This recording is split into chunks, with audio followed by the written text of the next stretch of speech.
Welcome to episode 150 of Real Health Radio.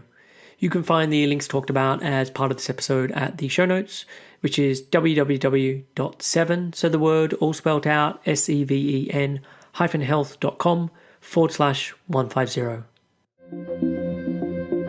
Welcome to Real Health Radio. Health advice that's more than just about how you look. And here's your host, Chris Sandel.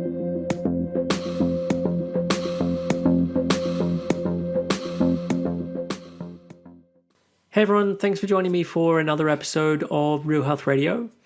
So I kind of hope to do something a little special for episode 150 of the show. Not to say that this episode isn't special, just that I'd hope to do a solo show and make a bit more of a deal about the show reaching this milestone. But alas, life has got in the way of that.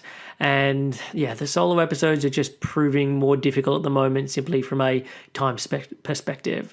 So I will be back with one soonish, but for today it is another guest episode, and this week's guest is Paige Smathers.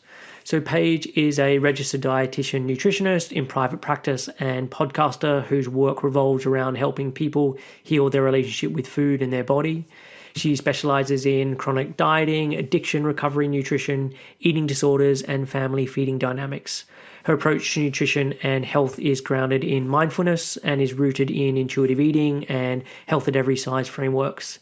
She's the owner of Positive Nutrition, which provides individual nutrition therapy, online courses, and mentorship and coaching for professionals.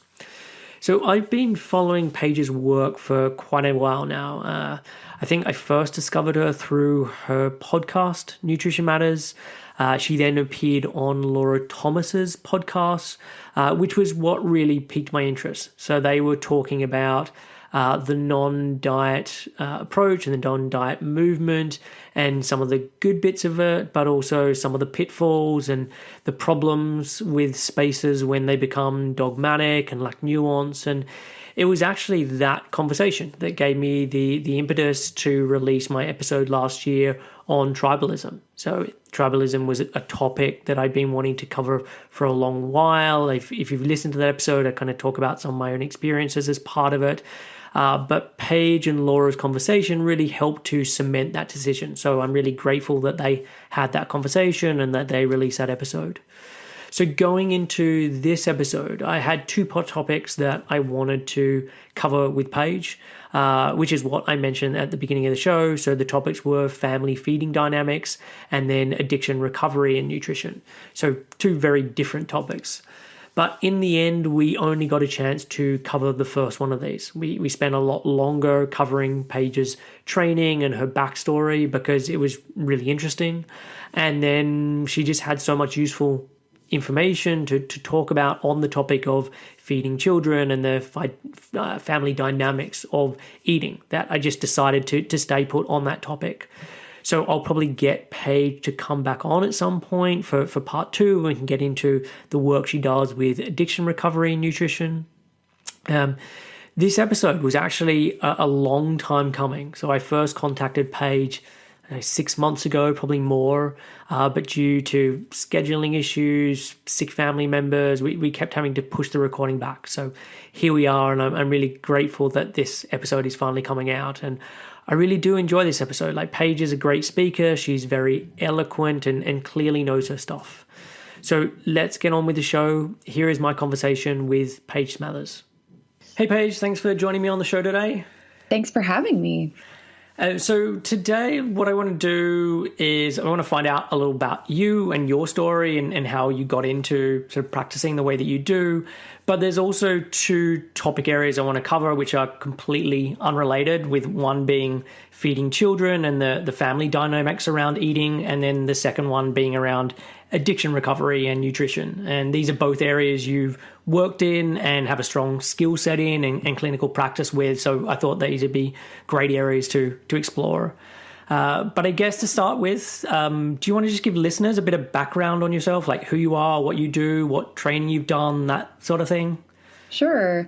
So my name is Paige Smathers. I have a private practice in Salt Lake City, Utah. And I primarily work with individuals who are looking to kind of heal their relationship with food is a good way to put it. Yep. So, eating disorders for sure, but also that sort of gray area of disordered eating or chronic dieting, folks who are struggling with feeding their children and kind of need some help and coaching around that. And then I also have a podcast just like you, Chris, and a couple online courses. And so I kind of split my time up on, projects that I work on the computer and online, and then stuff that I do, in person with my clients. So, and I'm a registered dietitian. So by training, is that the same term there or no? Yes, it is. I'm pretty sure they're fairly similar. I think there's a difference between nutritionist or might be registered nutritionist. I'm not 100% sure, but I'm pretty sure dietitian is fairly similar, whether you're talking about here or the US or Canada or Australia. So in the US, the term nutritionist is not a regulated term, so anybody can call themselves that. So, I typically use the registered dietitian nutritionist as, just a way to explain who I am and what I do. But that just means, you have to pass an exam and you have to do a certain major in college and an internship after college. So it's kind of a funny thing because most people think of the term nutritionist when they think of needing help with nutrition. But sometimes those are people who really, maybe just don't quite understand the dynamics and even the science and sometimes are saying stuff that isn't always super helpful. But, there are great people who aren't formally trained too. So it's kind of a messy thing, but. Yeah. And I will just interject and say, I am not a registered dietitian. I am a nutritionist. So I had sort of 3 years of training. I haven't done, I think as part of being a dietitian, you have to go and work in a hospital for some length of time. Is that correct? It must be different there than it is here. So, having 3 years of training is great. So some people here in the US will take like a 6-week, online course. And then they're like, woohoo, I'm a nutritionist now. Or even like, I didn't graduate high school. I'm a nutritionist, Yeah. So it's kind of a flimsy term here, at least. Yeah, no, I agree. And so if we go back sort of further than that, like what was food like growing up in your household? How was eating for you as a kid? Yeah. So and just to back up just a tiny bit, I'm kind of a weird case where I decided that I wanted to be a dietitian when I was age 14. Okay. So it was a career day at my high school, and I went and listened to a dietitian talk about her job, and I was like, that's what I'm going to do. And I just never changed my mind. The reason I was interested in that was because I've always loved food. My mom is a really, really good cook. I always loved sitting on the counter and making food with her. I was really into sports growing up, and I noticed that, if I ate a little bit, one day versus the next, I might have a different performance based on kind of how I ate and if I ate adequately and all of that. So the science of nutrition really interested me. I always loved chemistry. I always loved kind of the nerdy side of the science. So I just kind of loosely decided that I wanted to do that at 14, and then I just never changed my mind. And of course, my work has evolved throughout the years, and I continue to learn and grow, which is one of the things I love about this field that we're in. Is just it's such an opportunity to continually learn and progress personally and professionally. So I love that. So I definitely have to say that part of what interested me about the field of nutrition was sort of naively thinking, if I just learn everything there is to know about nutrition, maybe I'll just have the magical answers sort of thing. Yeah. Do you relate to that? Yeah, definitely. Sort of like, okay, if I study it, then I'll just like eat perfectly and I'll never have any problems with nutrition or with food or with my body or with body image. And, man, that was a rude awakening to realize, well, not rude, I guess that's a bad way of putting it. But, what I found was the more I learned about nutrition, the more I actually relaxed about eating. So it had the opposite effect on me than I thought it would. Okay. And so were you sort of someone who was doing lots of diets, and maybe diets to help your performance in terms of sport, but were you very much focused on really trying to figure it out to the nth degree? Yeah, that's a good question. So I just my kind of natural personality, kind of what I was born with. I'm not a really rigid person. I'm not a perfectionist. I attribute a lot of that to being raised in a divorced family. So it wasn't really possible to be rigid because my stuff wasn't always in one place, and I didn't have control. And my mom did things one way, my dad did things another, and I lived week to week at different houses. So I was kind of forced into a state of flexibility at, age 2 when my family split up. And that's not supposed to be a sob story. That's just supposed to kind of give context as to why yes, I dabbled in diets, and I definitely struggled with body image, and I kind of wished I would be capable of being a bit more restrictive than I was, but I never could. I was like, this just isn't serving me. Yeah. I just always had this sense of like, well, I'd rather just enjoy that pizza than be super crazy about not eating pizza. But that kind of nagging feeling of like, man, I wish my body looked that way, or I wish I could look like she does in her volleyball shorts, kind of thing was sort of something that plagued me, but I never really did much about it because I just feel like I'm just not, I don't fit that kind of type A, really rigid personality that often comes along with struggling with food on a really serious level. Okay. And I can kind of relate to that as well, in terms of I had body image struggles, especially during my high school years.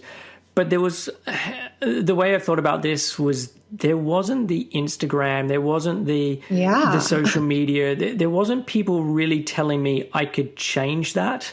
And so I kind of, there was this begrudging acceptance. And so maybe I'd go to bed and want to wake up and things would be different.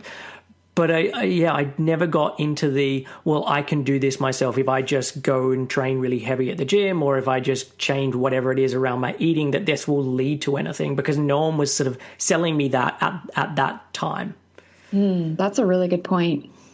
Yeah, I didn't know anybody who, my mom was a little bit, she would talk about, how much she weighed and losing weight and stuff like that. And so did my dad, actually, but it wasn't really, I kind of thought of that as the adult realm. I didn't really personalize that a ton.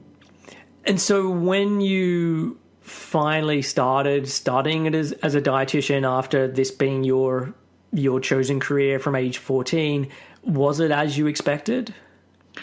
Yeah. So kind of like I've mentioned, I really naively thought I would just find all the magical answers, and I would just know everything about food. So therefore it would just be so easy and natural to just eat perfectly.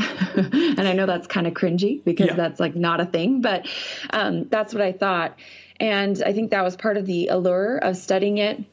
But, as I got deep into the science and the biochemistry and really understanding more about the way the body works and the way we metabolize our food and what food actually is and what it does in our bodies, the more I just had an awe and a respect for our bodies, first of all. And then second of all, the more I felt like there are way more questions than there are answers in the realm of food and eating and science. And so I just really started to get more comfortable with the gray area of we don't want to reject all that science has to offer. And we want to make sure we're, implementing elements with our nutrition that really help us live our best lives. But it's also, there is no perfect eating in it. And learning more about nutrition doesn't magically make cooking and shopping and preparing and planning and cleaning food up and eating the food. It doesn't make that never-ending chore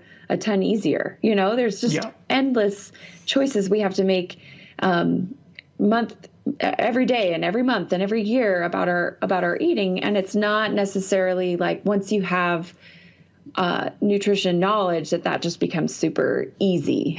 Yeah. Does that make sense? No, it does, definitely. And those kind of things that you're talking about there, was that taught to you as part of your course, or was this like you coming to this realization and it kind of bucked the trend of what was being taught?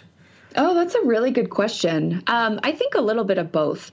I'm a really introspective person by nature. I like to critically think about things. I like to kind of wrestle with big ideas and big concepts. And so I think that's just kind of my nature, is to kind of say, okay, how does this fit into real life? And what do I think about this? And so that's kind of just how I approach things.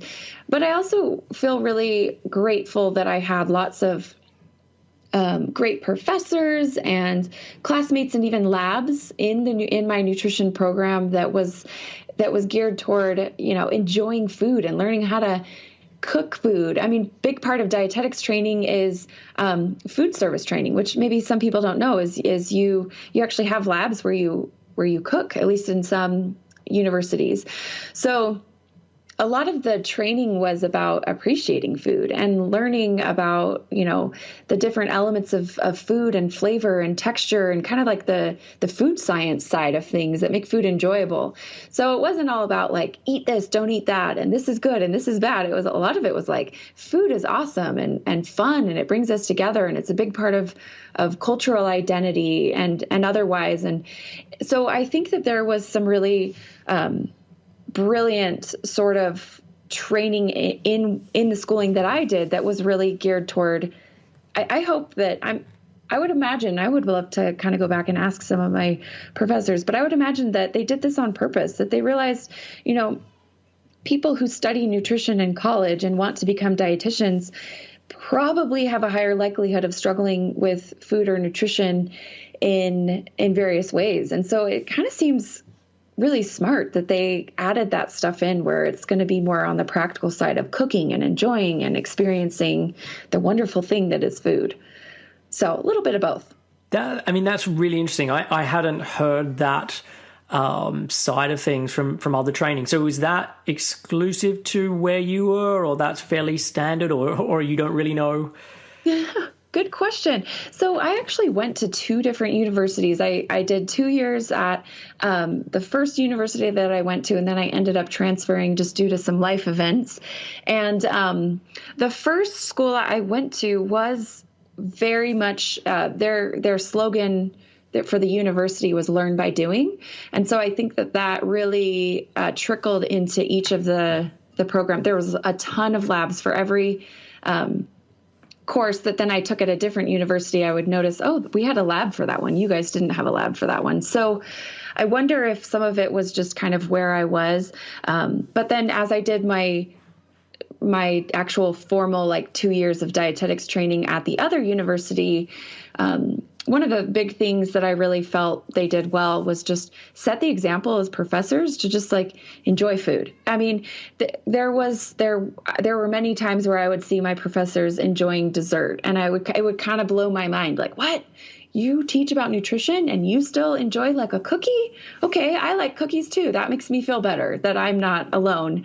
So I think a lot of it was just sort of observing what people did, and they did a great job of setting a good example.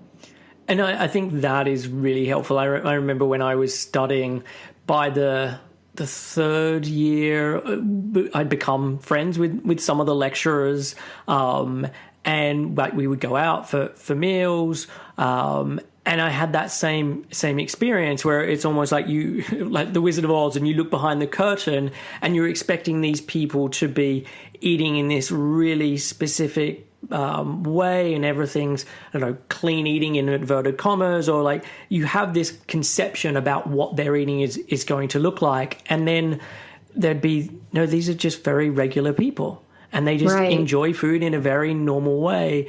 And I think that's a really big piece that's often like the missing piece when people are starting to focus on food is, as you were kind of alluding to, you need to have that joy and you need to have that appreciation for cooking. And people will come at this at different levels, and people have different time restraints and all of that. But it's really hard to do this if you're kind of thinking the body is like a machine, or you're just a robot and trying to like just figure out the micronutrients and the macronutrients without all of the other kind of joy of food coming in there.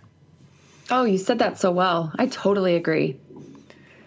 And so with like your website, when I had a look through, like you talk about being like weight neutral and intuitive eating, a practitioner. So when did that shift start? Like, was that how you just set out as soon as you finished up your training, or this came later? Oh, good question. So I did my internship training through a third university, so had lots of different experiences. And the internship experience was kind of jolting for me. So I felt like I had this nice bubble of lots of normal eaters and lots of classmates who really appreciated food and didn't approach things from a really diety way. And I just kind of thought, oh, that's how dietitians are. And then when I started my training with my internship, I just remember that first orientation with all the, mostly women, but some men who were, brought their packed lunches and they're all eating, just really kind of classically diety type food, and kind of obviously had anxiety, and they were like looking around and comparing their food to other people. And I was like, oh, okay. So maybe there are some people who don't see this quite the same way I do. And then as I did my internship, and in the internship, pretty much what you do is you pay to work, right? So you do these courses, but then you also, full time are in various facilities getting different experiences within the realm of dietetics. And, I worked with some preceptors who were very normal eaters. I worked with others who really seemed to struggle. And all of it was good experience. When I finished my training and took my exam and was a straight up dietitian, I was all excited to finally be done with everything. I worked in a hospital setting for a while, and that was really fun. I enjoyed that. And then eventually I moved into the outpatient setting, which is similar to what I do now.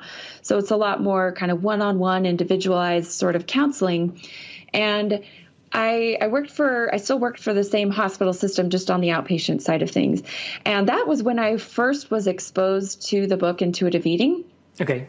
But reversing back a little bit, before that happened, I actually came to intuitive eating kind of intuitively. This is something I say a lot when I get interviewed about my story, is just through a series of events in my life, I told you about the learning more about not religion. Oh my God.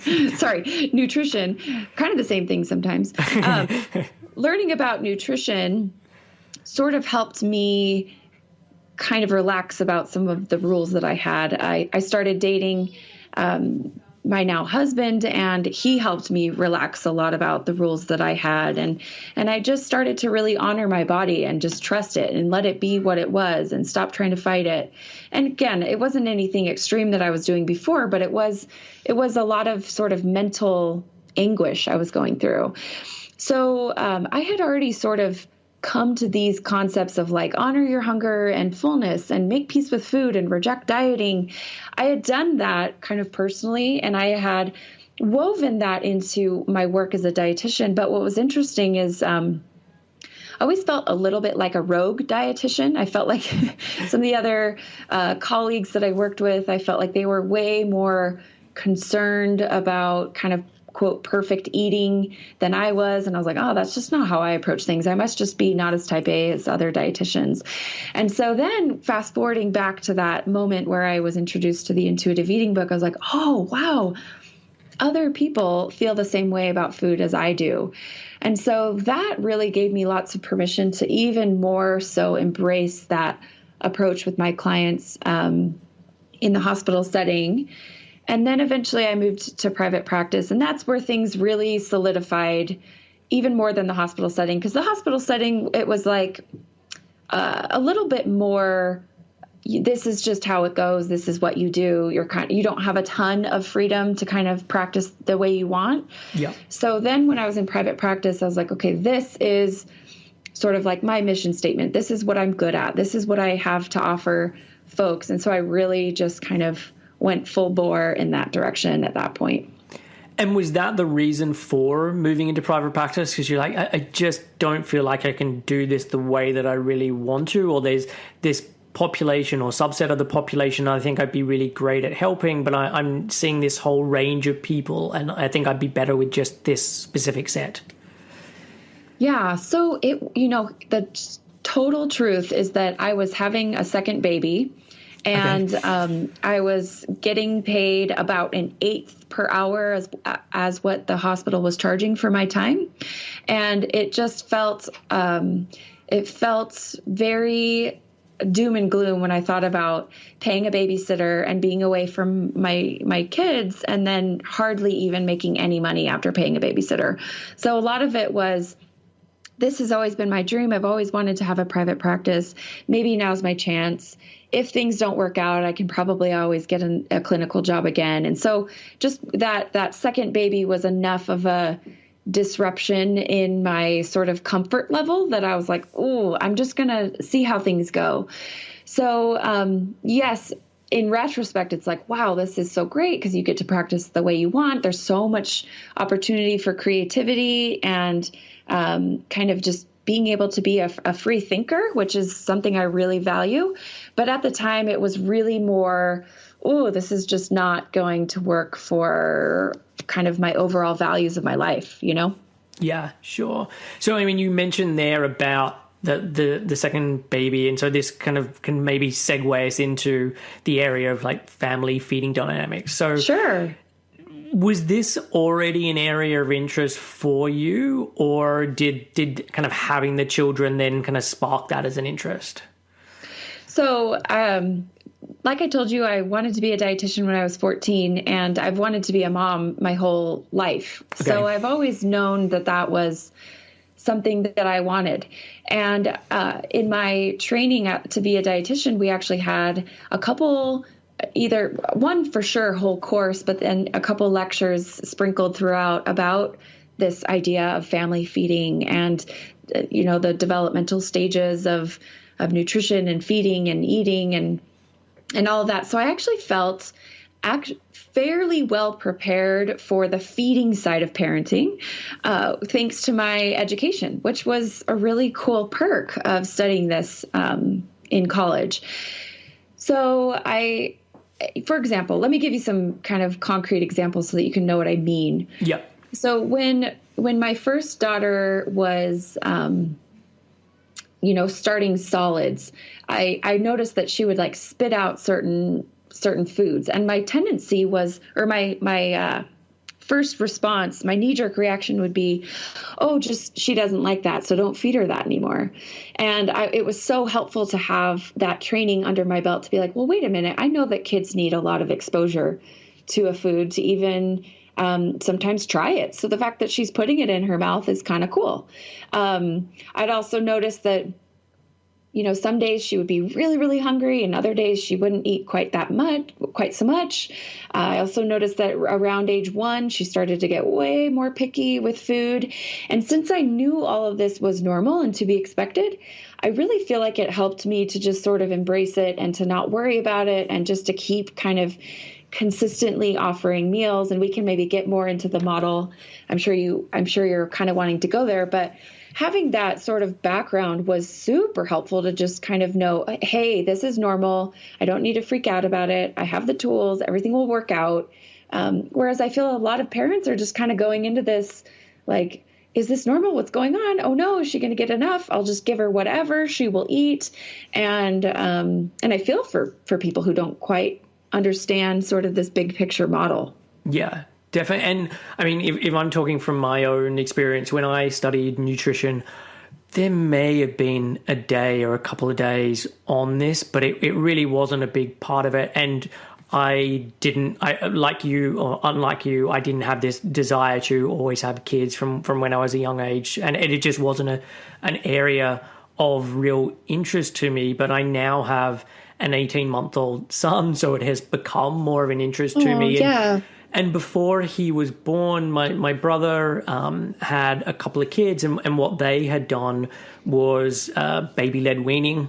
So basically cooking, like just starting babies on real food. So instead of pureeing it, you kind of give them pretty much what you're eating. I mean, there is more to it than that, but I can kind of just speak to it like it is that. So it's pretty much starting kids on eating a very varied amount of food, things that they can pick up and they can chew on, with the idea that most of it in the beginning is going to be spat out, is not going to be swallowed. They're still getting most of their nutrition from the milk, and then over time more and more of that gets eaten. So I'd seen how well that had worked for them, and how good both of his kids were as eaters.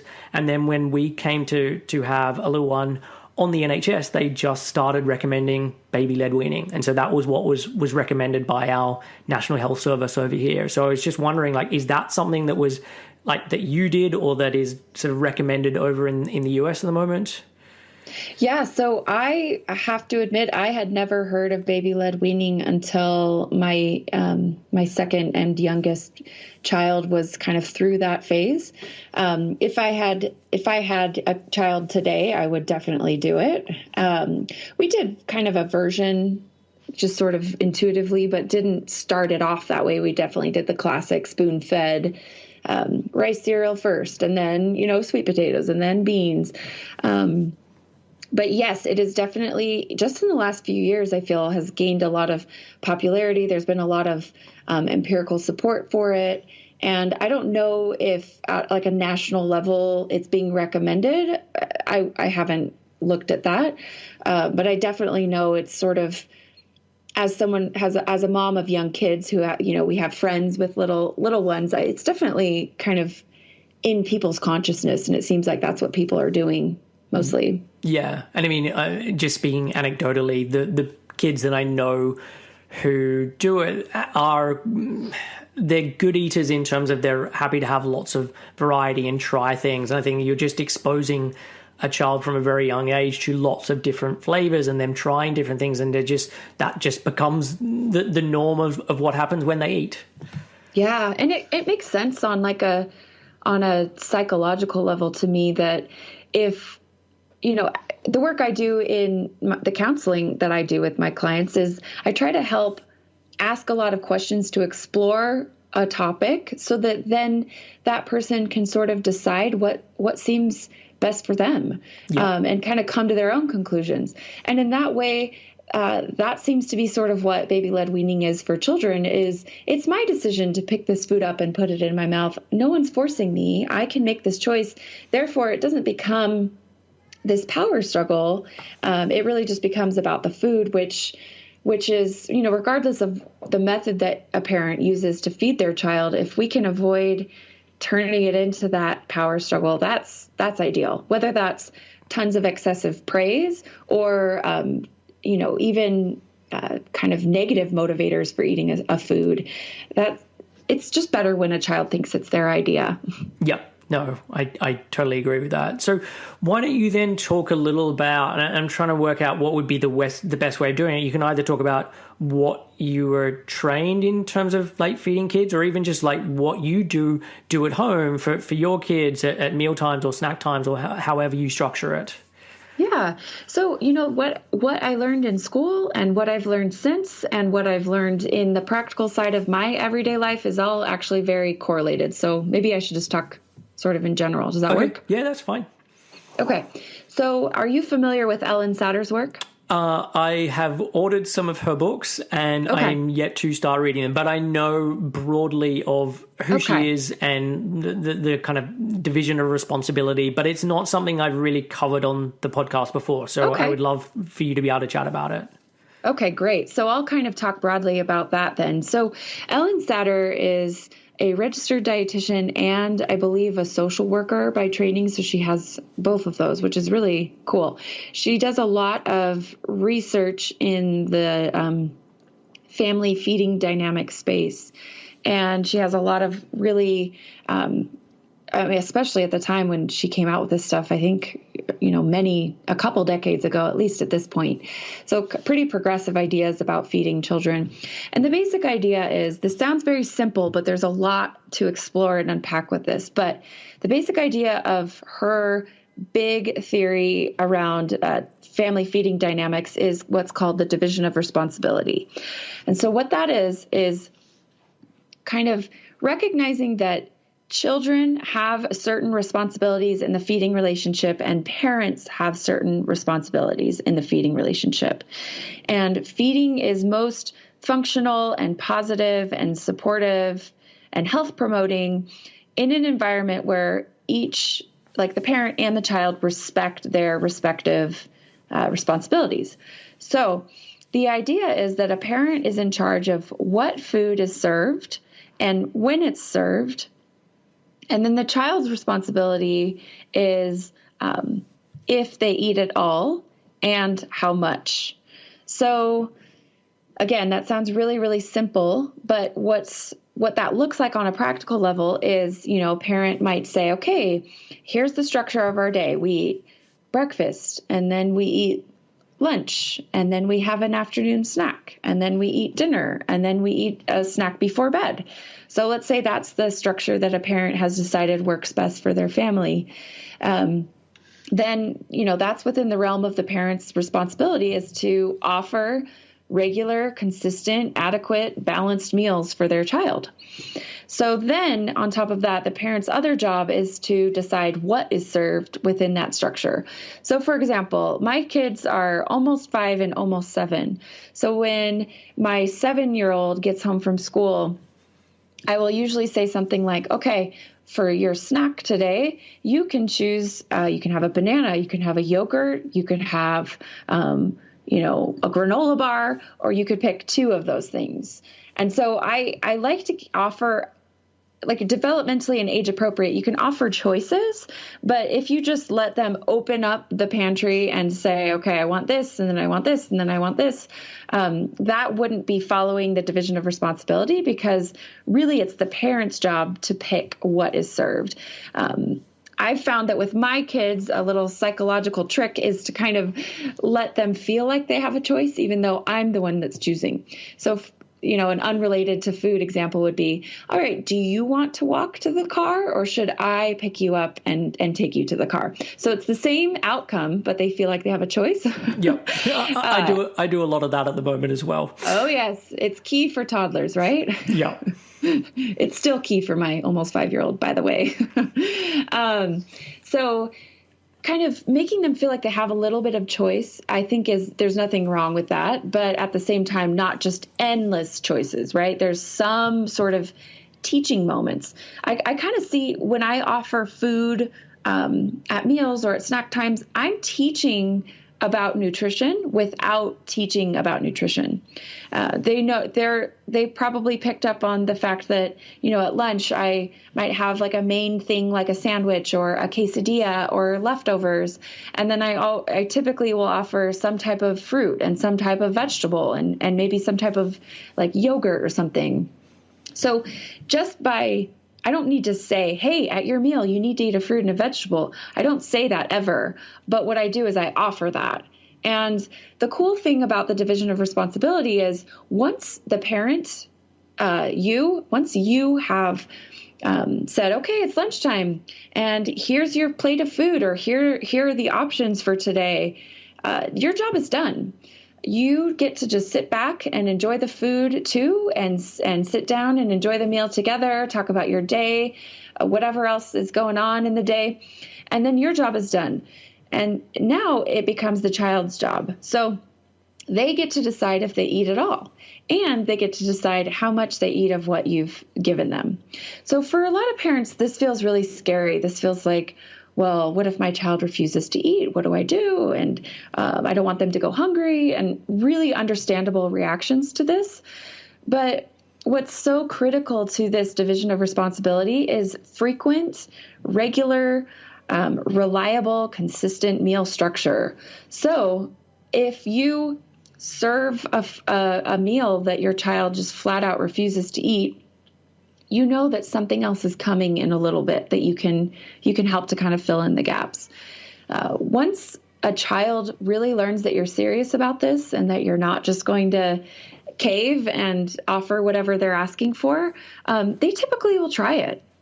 I feel kind of jumbled, so let me know if I'm not making sense here. But another really important element in the practical side of implementing this, especially in my family, is sort of having table rules, meaning, yes, you can refuse to eat, sure, but you also can't just go play immediately. You have to sit, or you have to be polite, or and it's a rule in our family, you're not allowed to say you don't like the food. You can just not like it, and you don't need to say anything about it, because once one child says they don't like it, you can guess what happens to the other child, right? Yeah. So it's important within this structure and within these different responsibilities that the parent has and the child has. It's also important to kind of set some rules or guidelines or expectations about what mealtime or snack time is like and how to behave. Again, we're not just teaching about nutrients and being healthy with like the nutrition that we're putting into our bodies. I think a big part of what we're doing as parents is teaching our children how to eat and how to behave in an environment where food is being offered. And so I like to think about the eating experience and the feeding relationship as definitely, a nutritional thing, but it's also a very important developmental thing. It's a very important behavior thing. And so that kind of gives me the wiggle room to just give myself a little bit of grace if it's a little messy and imperfect, because it's not always just about the nutrition. Definitely. And I think that is really key as well, because at some point they're going to leave the home, or at some point they're going to become teenagers or adults where they're not in an environment where you're laying out the food and giving them the options. And so you want them to then be able to understand what they do like to eat, what they want to eat in those scenarios, as opposed to just following, like having to get on a diet and follow some set of rules, or be in a situation where, like, when you're not around, like that's the time that they get to rebel. But yeah, where they're eating when you are there and when you're not there doesn't really differ that much. Yeah. And another really cool element that you can implement as the parent who decides what is served is, if you're making a meal that you really think your child will not like, an example would be, we love to make spicy food, and our kids have really sensitive tongues for spice. Sometimes what we can do is we can deconstruct the meal, where we're giving you the rice separate and a little bit of the spicy chicken, but then also, other options that you're pretty sure your child will be able to eat, because you don't want to expect a 3-year-old to eat, mixed together salad with like blue cheese or something, where that's just going to be really tough for a child to eat. So you can sort of adjust what you're serving, but just trying to kind of make sure that it's not, okay, we're going to eat chicken tikka masala and you are going to eat mac and cheese. If you do that a ton, that is not going to really serve your child well. But if you're eating chicken tikka masala with steamed broccoli on the side, you might think about, okay, instead of expecting you to eat all this chicken, maybe we'll also serve some fruit with dinner on top of this, that we know that you'll probably be able to eat that in addition to the rice and the broccoli. So there are ways to sort of be a little bit tricky about this, especially if you know that you have a child who's a bit more picky. But also kind of sticking to your guns a little bit and saying, oh, that's fine. If you don't want to eat dinner, no problem. You have to sit here and we're all going to enjoy it and talk about our day. And when my kids, and I'm not saying like my kids are so amazing, listen to me, but what I've noticed is when we just kind of keep it mellow and don't react a ton to the refusal to eat, what typically happens is they get bored sitting there and they pick at stuff and then they're like, ooh, I like this. So, it's just really low pressure. It's no big deal. Oh, that's fine. You don't need to eat that. No big deal. But just sit with us and keep the plate in front of you and don't throw a fit. And yeah, 9 times out of 10, they end up trying it. One of the other really cool things that I've seen just in doing this on a practical level with my kids is noticing how just now I'm starting to see some of the fruits of all this labor. Where my 7-year-old, a couple months ago, if we eat like a big salad for dinner, she started asking, "Can I have all that mixed together with the dressing on top? Like that tastes really good to me." Versus before, that it had to be deconstructed. Which, by the way, is a very normal developmental thing. Kids don't like foods to touch. So it's really cool to start seeing, wow, you're trying new things and you're even getting more comfortable with a little bit more advanced foods, which I just think I want to attribute that to just a kind of a low pressure, supportive kind of food isn't the end all be all, ticket to your health. We don't stress that. We just kind of set the example of, wow, this food's yummy. Anyway, let's talk about our day, Yeah. And I guess what I'm hearing from you is that you guys, like you and your partner, have a good relationship with food. And so it's then easy to model that and pass that on. Or easy might not be the right phrase, but it kind of would be easier than, say, for someone who is constantly dieting or doesn't have that structure to their eating. So is that something that you come up against or you deal with when you're working with clients who are trying to implement this? Yeah, absolutely. I love this work. This family feeding dynamics work is so just important to me. And here's why. It feels very preventative for eating disorders and for struggles with food and for chronic dieting, which we know is associated with a wide array of poor health outcomes. So in a way, we have to kind of keep taking steps back, right? So if we're wanting to prevent these issues, we want to start with the children. But if we want to start with the children, we really have to start with the current adults who are their parents, right? So in sort of a roundabout way, I feel like the work that I do, I focus mostly on helping adults with their relationship with food. And then I sprinkle kind of lessons about family feeding dynamics in individual sessions and in groups and in courses that I run and in my podcast. And that's really with the intention of, you really can't do this work of the division of responsibility if you yourself still have lots of hangups about food. So it really does start with the adult. So does that make sense? It does. And so I'm guess the way you're describing it for your kids has been, there was this blank slate and then you've always done it. So I'd be interested to find out what's it like when parents then try and undo this. And obviously you talked there a little bit about them having to work on their own relationship with food, but what does it then look like with the kids and how much resistance is put up? Like what are the stumbling blocks that people come up against? Yeah, that's a great question.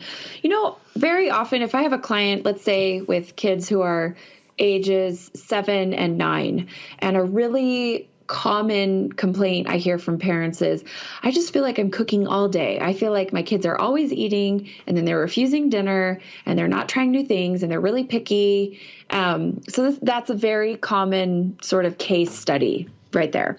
So in that case, it's very different to try to implement this with a 7 and 9-year-old versus, a 1-year-old.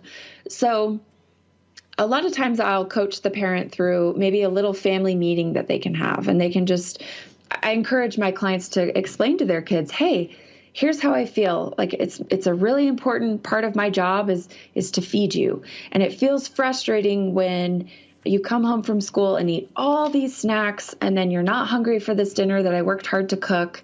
And then I feel like I don't want to cook, but then I feel like I'm not eating the way I want to be eating. And so just having sort of a conversation about like, hey, let's solve this problem together. Let's look at what kind of solutions can we come up with. And in the back of their mind, they're kind of thinking, okay, I want to implement a structured snack after school, where we have options of what we can choose and where we get all the things out all at once. And then once we're done with that snack, we kind of wait until dinner time to eat. And so having that family meeting, kind of coming up with a plan together, kind of getting their input and their buy-in, and then starting to sort of bravely, and I say that on purpose because it's really difficult to make changes when kids are used to it being one way. It's a tough ask to switch things up. But to kind of hold firm to that idea of, oh, here, now's your chance to have a snack. I want you to be nice and hungry for dinner. I want you to be able to eat what I'm cooking. That often just makes it so that parents can not feel quite as burnt out with food, and then they are able to take great care of themselves, which then gives them the energy to be the parent they want to be. Meanwhile, the child is motivated to try the food at dinner because they're hungry. It's a lot easier to try broccoli for the first time if you're hungry than if you've just eaten tons of snacks in the afternoon. So it's common to sort of work on one element of this first, especially with people with older kids. And it doesn't need to be perfect or 100% for it to be good. And so a lot of this is sort of battling that perfectionist tendency we sometimes have with, well, I need to do this absolutely right, and if I can't do it absolutely right, I won't do it at all. So I'm coaching through that a lot of times in sessions with clients. Sure. And just kind of saying, hey, can we just implement a structured snack in the afternoon and then just kind of cut it off until dinner time? How's that going to work? Let's test that out. And if more problems shoot up around that, we'll troubleshoot in our next session. So that's sort of how I approach it. It's not this like, okay, complete overhaul, just be a complete different parent than you've been in the past. I also like to empower parents that they know their kids and they know, if the book, quote unquote, like if Ellen Satter says, don't do it this way, but you really feel like that's just going to work best for your family. I like to empower parents that this doesn't need to be by the book. It can be what works for you. So an example of that would be in my family.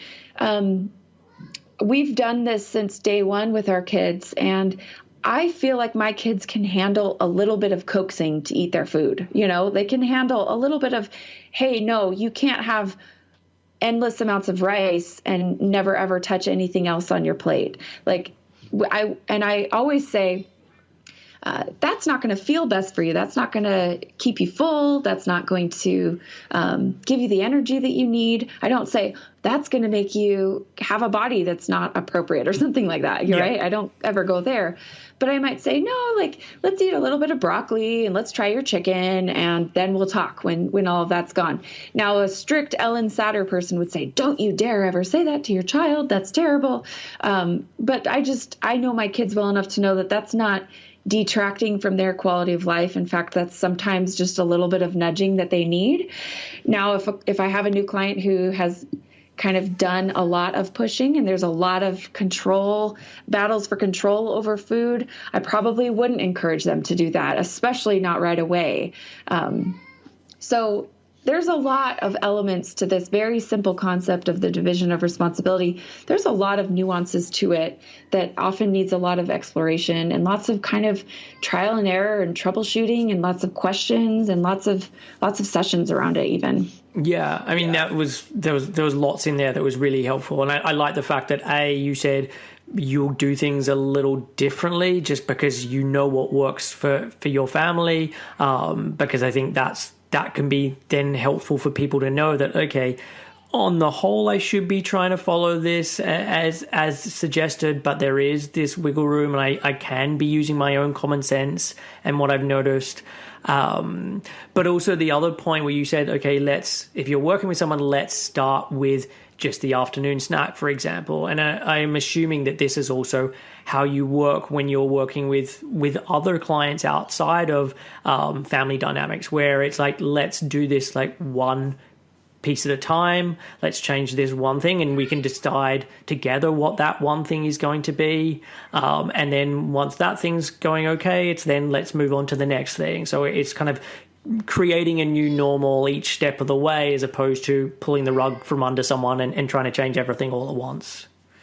Absolutely. Yeah. And I mean, that's really how change happens, is you've got to sort of dip your toe in it and try it out and kind of let it become part of what just makes more sense than doing it the other way, right? Yeah. If you're trying to white knuckle it and just like gritting your teeth and like, okay, let's get through this, no matter if that's some rigid diet you're doing or if that's something with your feeding dynamic with your child, that's just not going to be sustainable. So yeah, making these changes as they feel reasonable and as they make sense for you and as they work in your life, I think that's the best way to approach it. And with you mentioned briefly about looking at child psychology and child development. So is that a big part of Ellen Satter's model, where like as children go up a developmental step or go up an age, that you then change how you structure it? So it's sort of still the same in terms of like the parents are in charge of what and when, and the kids are in charge of if and how much. But you start to sort of loosen that as your child gets older and older, because, you know, the frank truth is they're going to be eating a lot of times where you don't know what they're eating and you're not in charge of it. They are. And so, you know, I'm not as familiar with like the teenage recommendations that a pure Ellen Satter recommendation would look like. But in terms of, you know, parents and families, I would just say, you know, your job is to teach them, hopefully as many years as you have of having this knowledge, and also before they're out of the house, it's your job to sort of set the example and to have a positive, hopefully healthy relationship with food yourself, and to kind of show them by example of how one can eat to support a healthy, happy life.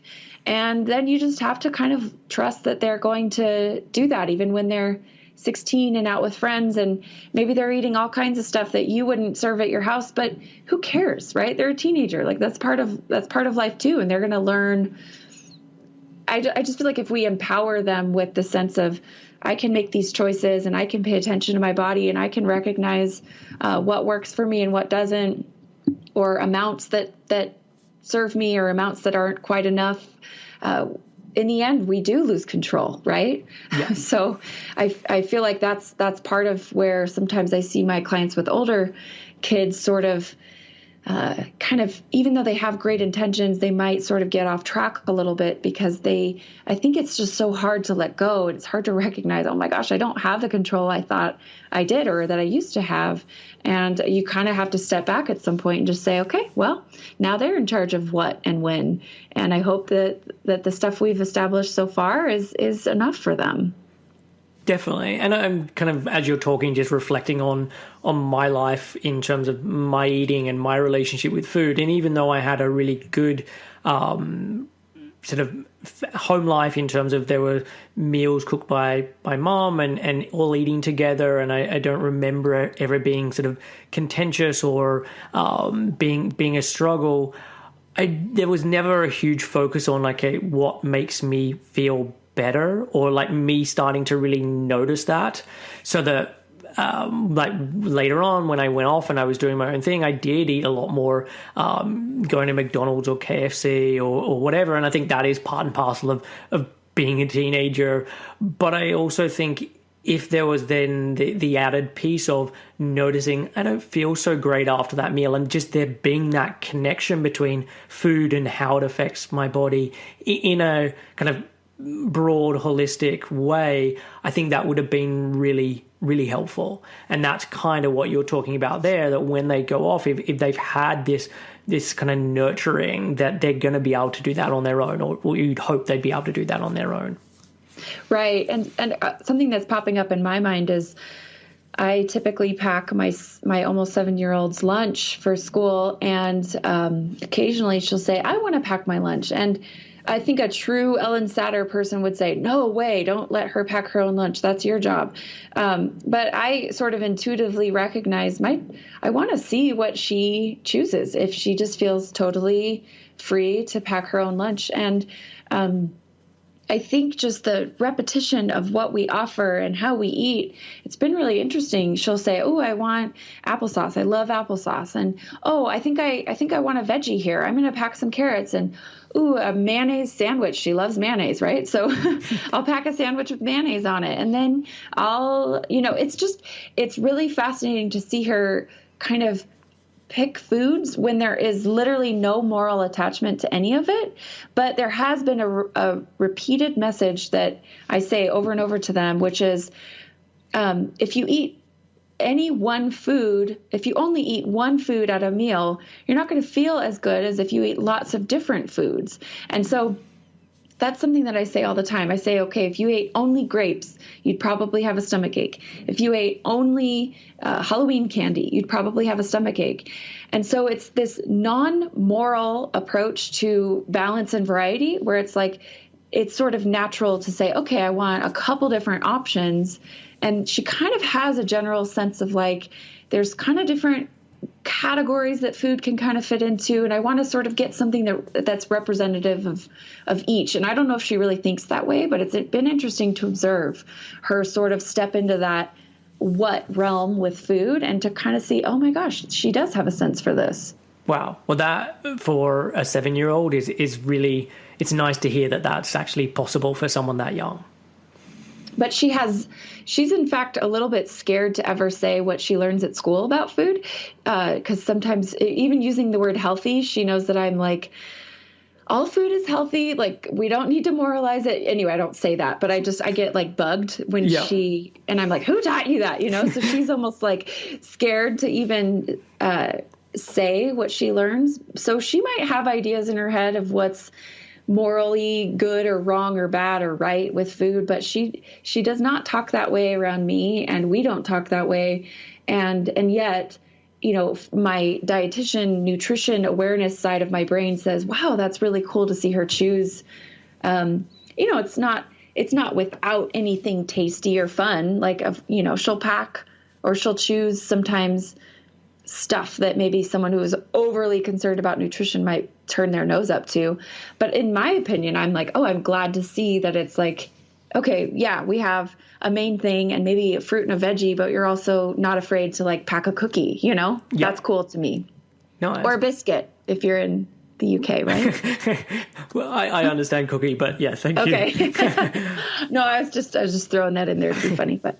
Cool. Well, look, Paige, I know I wanted to chat with you also about addiction, but I know we've now like run out of time, and it's fine because I really liked hearing what you had to say on this, and really just wanted to focus on the kind of feeding dynamics and feeding kids. So yeah, just to wrap this up, where can people be going to find out more about you?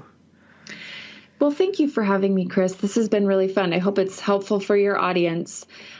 So people can find my website. It's positive-nutrition.com.